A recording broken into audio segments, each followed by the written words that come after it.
हमारे आम आदमी पार्टी के साथ फाइट है ही नहीं। हमारी फाइट एमआईएम के साथ है। उसको ना यहाँ वोट मिलने वाला है ना वहाँ वोट मिलने वाला है। जो उसके काले करतूत हैं, जो काले कारनामे हैं, कभी मौका मिलेगा तो भी सारी चीज़ें खोली जाएंगी। आसिफ भाई की बात गधे चढ़ी बारात।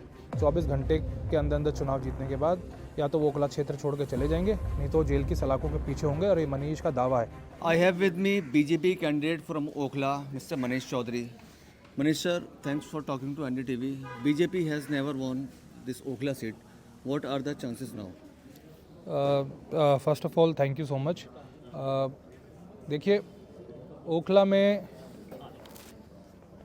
पहली बार लोग काम को वोट देने वाले हैं, डेवलपमेंट को वोट डालने हैं। क्योंकि जो काम आज तक 10 साल में लोग राह देख रहे हैं कि हमारे यहाँ भी पीने का पानी आएगा, लोग देख रहे हैं कि हमारे यहाँ भी सीवरेज सिस्टम जो है वो अच्छी तरीके से चलेगा, लोग देख रहे हैं कि सड़कें बनेंगी, लोग देख रहे हैं कि अच्छे गवर्नमेंट हॉस्पिटल्स होंगे, लोग देख रहे हैं कि अच्छा कॉलेज होंगे, लोग देख रहे हैं कि इंक्रोचमेंट फ्री ओखला होगा, लोग देख रहे हैं कि यहाँ पे कोई खेलने की, स्पोर्ट्स की कोई ना कोई फैसिलिटीज़ होंगी। तो मुझे लगता है कि इस बार जो है आम आदमी पार्टी के जो वादे थे सारे वो सब झूठे थे। और आने वाले समय में जो है भारतीय जनता पार्टी ने जो मुझे उम्मीदवार बनाया है, और मेरे आने के बाद मैं इन सब चीज़ों को ख़त्म करूँगा। जी सर, आम आदमी पार्टी ने भी काफ़ी जो फ्रीबीज अनाउंस करी है इलेक्शन में, बीजेपी ने भी, कांग्रेस ने भी। सर, वोटर एक तरह से कंफ्यूज है कि हम कौन सी पार्टी के साथ जाएं, आम आदमी पार्टी पर विश्वास करें या बीजेपी पर करें, कांग्रेस पर विश्वास करें। आम आदमी पार्टी पे क्यों विश्वास करें? 10 साल से आम आदमी पार्टी की तो सरकार है, तो क्या उन्होंने फ्री कर दिया? लोगों के इलेक्ट्रिसिटी बिल आ रहे हैं, पानी की बात करते हैं, लोग पानी खरीद के डब्बे वाला पानी पी रहे हैं। एक जो बिल्कुल गरीब मध्यम परिवार है वो 1500-2000 रुपये का पानी खरीद के पी रहा है। यहाँ पर उनके लिए कोई हॉस्पिटल नहीं है, लोग जाकर प्राइवेट हॉस्पिटल भागते हैं, वहाँ लाखों रुपये का बिल दे के आते हैं। और आप देख लीजिए, जो बस फ्री सेवा की बात कर रहे हैं, जब कोई महिलाएँ बस स्टैंड पर होती हैं तो ये बस ही नहीं रोकते हैं, बस भगा के ले जाते हैं। और उन्होंने बोला था कि भी जैसे मदनपुर खादर जे कॉलोनी, उन्होंने बोला था हम अंदर बस स्टैंड देंगे कॉलोनी के अंदर। वो बाहर टैक्सी करके, ई रिक्शे से, ऑटो से बाहर 40 रुपये खर्च करके वो बाहर बस में बैठने आती हैं, और बस वाला जो है बस भगा के ले जाता है। तो ये फ्री की तो कुछ चीज़ें मिली नहीं है, इसमें तो सिर्फ लोगों को ठगा है। और मोदी जी की जो योजनाएं, जो मोदी जी ने जो भी गारंटी दी है बीजेपी ने, वो कर रहे हैं। उड़ीसा में, मध्य प्रदेश में, राजस्थान में, गुजरात में, छत्तीसगढ़ में, सब जगह जो है लाडली योजना के तहत, महिला समृद्धि योजना के तहत दिया जा रहा है। और जो बिजली का बिल है 200 यूनिट था, उन्होंने 300 यूनिट करा है। क्योंकि 200 यूनिट पर तो इतने सारे टैक्स लगा दिए, लोगों के बिल बढ़ के आ रहे हैं, तो 300 यूनिट कर दिया, उस पर कोई टैक्स भी नहीं होगा। तो ये तो जो चीज़ जहाँ चल रही है वो तो कर ही रहे हैं, और जो बीजेपी कहती है वही करती है। सर, अगर हम पिछली बार का रिकॉर्ड देखें ओखला का, तो अमानतुल्लाह खां दिल्ली में सेकंड नंबर पर आए थे। अगर वोट्स की हम बात करें तो वो इस बार बोल रहे हैं कि मेरे पिछली बार से भी ज़्यादा वोट आएंगे, और ख़ास तौर से जो ये हिंदू बेल्ट है, हिंदू एरिया है, यहाँ पर मेरे पहले से भी ज़्यादा वोट आने की मुझे पूरी उम्मीद है। उसको ना यहाँ वोट मिलने वाला है ना वहाँ वोट मिलने वाला है। और हमारी इस बार और किसी भी सर्वे में आप उठा के देख लीजिए, हमारे आम आदमी पार्टी के साथ फाइट है ही नहीं। हमारी फाइट एमआईएम के साथ है। और कभी विस्तार में इसके काले चिट्ठे पर भी जो है आप लोगों के साथ चर्चा की जाएगी। जो इसके काले करतूत हैं, जो काले कारनामे हैं, कभी मौका मिलेगा तो भी सारी चीज़ें खोली जाएंगी। सर, आप ये कैसे कह सकते हैं कि आपकी फाइट एमआईएम से है? क्योंकि मेरी फाइट एमआईएम से है, आम आदमी पार्टी से फाइट ही नहीं है। ना यहाँ लोग वोट दे रहे हैं, यहाँ बिल्कुल मामला ज़ीरो है। सबसे ज़्यादा तंग यहाँ लोगों को कर दिया है, और उससे ज़्यादा तंग जो है वहाँ पर कर रखा है। काम कुछ किया नहीं है भाई। जब काम ही नहीं किया तो लोग क्यों वोट डालेंगे? लोग तो साथ ही नहीं जुड़ना चाह रहे हैं। सर, अमानतुल्लाह कहते हैं कि इस विधानसभा में 282 वार्ड हैं, बूथ हैं, मेरा हर बूथ पर वोट है।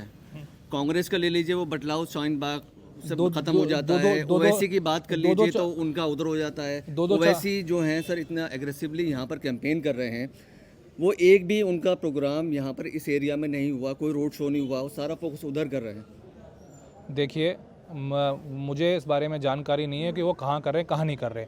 आम आदमी पार्टी को लेकर भारी नाराज़गी लोगों में है, और 10 साल की एंटी इनकम्बेंसी, 10 साल की नाराज़गी, 10 साल ना काम करना, 10 साल लोगों के बीच में ना रहना, यहाँ के विधायक को भारी पड़ रहा है। सर, कल कांग्रेस कैंडिडेट और उनके फादर आसिफ मोहम्मद खान ने एक प्रेस कॉन्फ्रेंस करी, और आपको एक्यूज़ किया उसमें कि बीजेपी जो है वो ओवैसी की पार्टी को फंडिंग कर रही है, सारा पैसा यहाँ से जा रहा है। या देखो, आसिफ भाई की बात गधे चढ़ी बारात। तो वो तो जो है कुछ भी कह सकते हैं, कुछ भी बोल सकते हैं। ओखला पूरा उनको जानता है कुछ भी कहने के लिए। मैं उनके बारे में बात ही नहीं करना चाहता। उनके पास अगर कोई प्रूफ है तो लाके दिखा दीजिए, बता दीजिए। बोल रहे हैं मेरे पास प्रूफ है, हमें प्रचार नहीं करने दे रहे, हमारी झंडियाँ नहीं लगने दे रहे। वो किसी भी प्रकार का जो है नैरेटिव जो है लोगों में लाना चाहते हैं, कुछ भी बोलना चाहते हैं और कुछ भी बोल देते हैं। अगर उनके पास प्रूफ है तो लाके दिखा के ख़त्म कर दीजिए ना बात को, कि कौन कौन किसको फंडिंग कर रहा है, कौन किसकी झंडी लड़िया उतरवा रहा है। हमारा ये काम रह गया कि हम किसी की झंडी लड़िया उतराएं। हमें अपने काम से फुर्सत नहीं है भैया। सब लोग ओखला में मनीष को जानते हैं। मनीष ने आज तक किसी का कोई नुकसान तो दूर दूर की बात है, किसी से आज तक तू करके बात नहीं करी। सर आप इधर बटलाऊ, शाहीन बाग और ये जितना मुस्लिम बेल्ट है वहाँ पर आप इतना ओपनली कैंपेन क्यों नहीं कर रहे? आपके वो रोड शोज क्यों नहीं हो रहे इतने?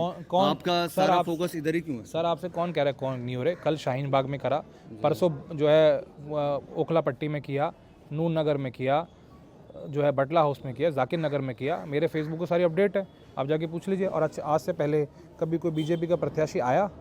एक मैं ही हूँ, क्योंकि मुझे प्यार मिल रहा है, मुझे समर्थन मिल रहा है, इसलिए मैं आया। अभी भी मेरे पास एक फ़ोन आया कि जी हम सबसे ज़्यादा परेशान हैं, हमारे बिजली के मीटर नहीं लग रहे, हमसे 1-1 लाख रुपए रिश्वत मांगी जाती है।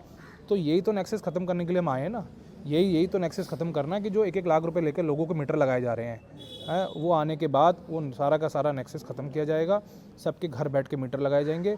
जो स्टे माफिया हैं, जो बिल्डिंगों पे कंप्लेंट डालते हैं, मकान तोड़वाते हैं गरीब लोगों का, जो अपनी मेहनत की कमाई से अपना घर बनाते हैं, ऐसे लोगों को जो है 24 घंटे के अंदर अंदर चुनाव जीतने के बाद या तो वो ओखला क्षेत्र छोड़ के चले जाएंगे, नहीं तो जेल की सलाखों के पीछे होंगे। और ये मनीष का दावा है।